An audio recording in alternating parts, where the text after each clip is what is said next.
આપણી સાથે વિહોતર ફાઉન્ડેશનના રાષ્ટ્રીય અધ્યક્ષ નાગજીભાઈ બુઆજી જોડાયા છે.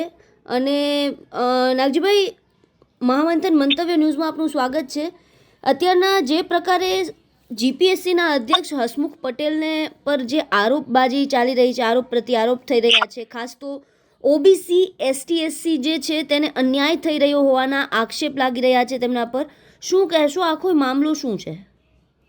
હવે પહેલા તો નીલમબેન ખૂબ ખૂબ આપના મંતવ્ય ન્યૂઝનો આભાર માનું છું કે આપને જે આ મુદ્દા વિશે મને વાત કરી. હવે એમાં એવું છે બેન કે હસમુખ પટેલે જે ઓબીસી એસટી ના સામે એમને જે મૌખિક ની અંદર આ વસ્તુ છેલ્લા 5 વર્ષથી આ લોકો લાયા છે. મૌખિક જે લોકો એક્ઝામ આપીને પાસ થાય છે ત્યારે હસમુખ પટેલ જેવા જે અધ્યક્ષ સ્થાને બેસાડેલા છે એમને ખરેખર અમારી સાથે એસટી સાથે અન્યાય કર્યો છે. અમારા ટોટલ જે આગેવાનો સાથે પણ મારે વાત થઈ છે અને આ મુદ્દો હવે મુખ્યમંત્રી સુધી પહોંચાડવા વિનંતી છે આપના મીડિયાના માધ્યમથી. જો અને બીજું આવા જે અહીંયા અધ્યક્ષ સ્થાને બેસાડેલા હોય, જે અન્યાય કરતા હોય ઓબીસી એસટી સાથે, તો એમને અધ્યક્ષ સ્થાનેથી એમને બદલી નાખવા જોઈએ. આ કોમવાદી કહેવાય. એક વસ્તુ જે થઈ કે કોમવાદી છે.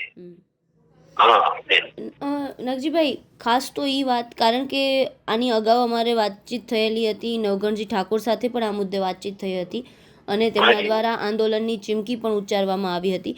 તો આ મુદ્દે સમાજના લોકો સાથે કોઈ વાતચીત થયેલી છે? ઓબીસી સમાજના લોકો સાથે વાતચીત થયેલી છે કોઈ? હા, જ્યારથી આ મુદ્દો આવ્યો છે ત્યારથી અમે લોકો પ્રવાસમાં હતો અને મૌખિક અમે લોકો જ્યારે મારા આગેવાનો છે, ઓબીસી એસટી ના આગેવાનો છે, અમે લોકોએ આની સાથે ચર્ચા કરી છે અને આનું પરિણામ નહીં આવે તો આવનાર સમયની અંદર અમારા ઓબીસી એસટી ગુજરાતનો ઘેરાવો, ગુજરાતથી અમે ગાંધી ચિંધ્યા માર્ગે ગાંધીનગરનો અમે ઘેરાવો કરીશું અને આવનાર સમયની અંદર આ મૌખિક જે ઇન્ટરવ્યુ લેવાય છે આવી જે જીપીએસસી જે એની અંદર આનો અમે વિરોધ કરીએ છીએ. અગાઉ આ મુદ્દાને લઈને કોઈ રજૂઆત થઈ છે ગાંધીનગર ખાતે તમારા દ્વારા કે મતલબ સમાજ દ્વારા કોઈ? ના, હું એ રીતે, કારણ કે હું થોડુંક બિઝી હતો સામાજિક પ્રસંગોમાં, તો હું એ રીતે તો મારાથી ખોટું નહીં બોલાય.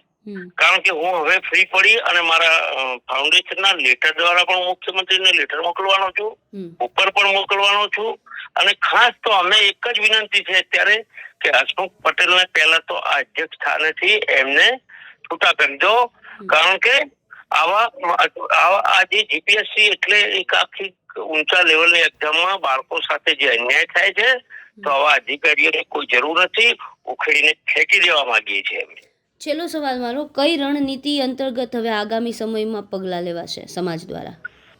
અમે ટોટલ રણનીતિ અમારી એ છે કે અમે બેસીને આનું ચિંતન કરીશું, મંથન કરીશું અને અમારી ટોટલ ઓબીસી એસટી ના જેટલા પણ આગેવાનો છે બધા સાથે મળી અને આ મંથન કરી અને અમે જો આનું નિરાકરણ નહીં આવે તો અમે ગુજરાત થી ટોટલ ઓબીસી એસટી ને સાથે લઈ અને ગાંધીનગરનો ઘેરાવ કરીશું. નહીં માને તો અમે ઉપવાસ પર પણ ઉતરીશું અને આની નિર્ણય લઈને જમી શકીશું. બિલકુલ, અમારી સાથે જોડાયા નાગજીભાઈ અને તમામ માહિતી આપી તે બદલ આપનો આભાર.